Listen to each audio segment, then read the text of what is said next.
Hello guys, তোমাদের সবাইকে আমার নতুন চ্যানেলে নতুন ব্লগে ওয়েলকাম। আজকে যাচ্ছি আমি আর আমার মাম্মাম কিছু কেনাকাটা করতে। তো চলো বাকিটা যেতে যেতে কন্টিনিউ করছি।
তো গাইস, তোমরা দেখতেই পাচ্ছ আমরা কিন্তু অলমোস্ট মার্কেটের মধ্যে চলে এসেছি।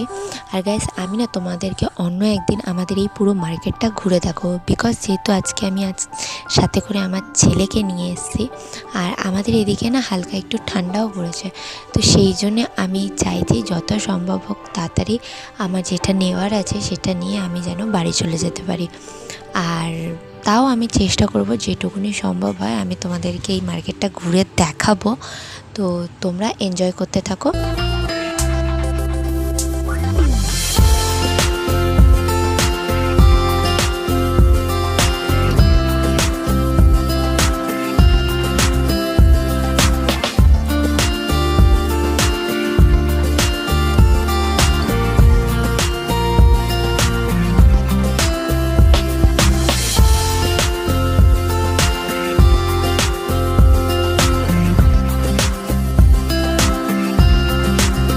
গাইস, আমি আর মাম্মাম চলে এসেছি।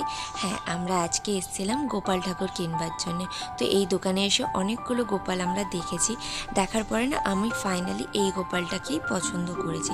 তাই আমি একটু হাতে নিয়ে ভালো করে দেখে নিচ্ছিলাম যে সব কিছু ঠিকঠাক আছে কিনা।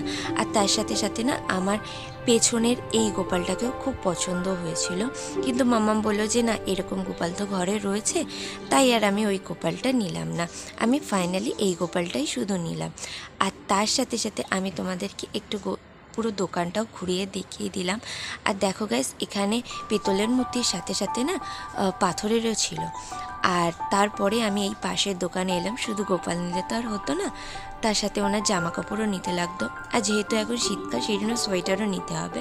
সেই জন্য আমি একটাই দোকানে ঢুকে বাকি যা যা বাকি ছিল সব কিছু কিনে নিলাম, কারণ আমার একদমই হাঁটতে ভালো লাগছিল না। আর আমার ছেলেরও না চোখে ঘুম চলে এসেছিল। সেই জন্য আমি যত তাড়াতাড়ি পারছিলাম কেনাকাটাটা শেষ করার চেষ্টা করছিলাম। আর আজকের ব্লগটা না আমি এখানেই শেষ করছি। তার সাথে সাথে তোমাদেরকে একটা কথা বলার ছিল, আমার না গলাটা একটু ধরে গেছে, সেই জন্য হয়তো আমি ভয়েস কভারটা ঠিক করে অতটা ভালোভাবে সুন্দরভাবে ভয়েস দিতে পারিনি। তো যাই হোক, তোমরা ভয়েসটা অ্যাভয়েড করেছো। আর তোমরা কমেন্টে জানিও তোমাদের এই ভিডিওটা কেমন লাগলো। ওকে, বাই।